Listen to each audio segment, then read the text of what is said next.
Hi there, my name is Josh Holmes, and I'm doing this little series on resume tips. So a friend asked me yesterday, what is the relationship between your resume and LinkedIn? Okay, and so what I thought I would do is cover that off in a tip. So think about the mediums just for a minute, right? So your resume is it's a document that you submit to a particular job. So you have absolute control over who you're submitting that to. Now, once it's inside the company, right, you know that it's going to go through a recruiter. You know that it's going to go to the hiring manager. You don't actually have other control over, who else they send it to, but you know what job you're applying for, and you know who you're sending it to, right? The LinkedIn, it's a website. It's not a document. It's a website, and you don't have control over who sees it, right? Randomers walk across, and are searching across. They'll be looking for C# or Java or .NET or Azure or cloud or whatever term it is. If you're in the technical field, JavaScript, browser, whatever, they'll find it somehow, but you don't actually have control over who sees it, right? And since it's a web page, people can just page down as much as they want to.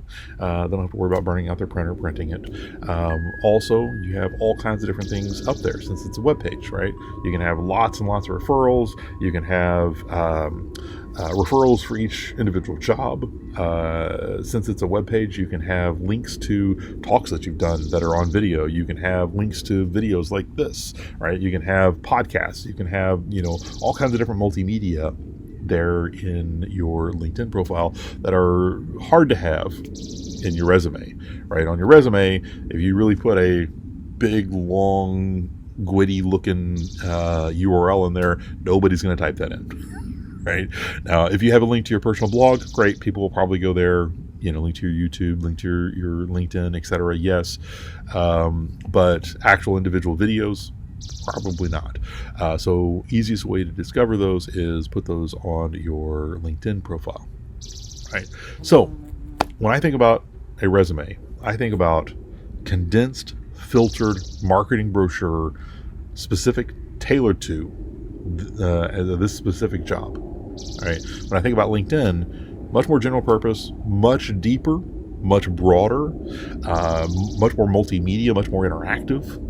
Right. And so part of my job on my resume is, to drive people to LinkedIn, right? Because once they come to LinkedIn, they're going to see a much richer and deeper profile of me.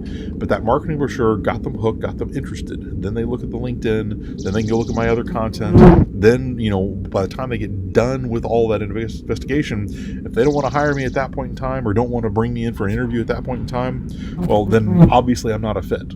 Right. But it's not because I sent them 20 pages worth of stuff and they got lost. Right. No, I sent them 2, maybe 3 pages. They liked what they saw. They went and did more investigation. That's the relationship, in my opinion, between a resume and LinkedIn. That's the tip for the day. So as always, feel free to follow me on Twitter, Josh Holmes. Feel free to check out my blog, joshholmes.com. And obviously feel free to subscribe to the YouTube channel right here. So thank you very much.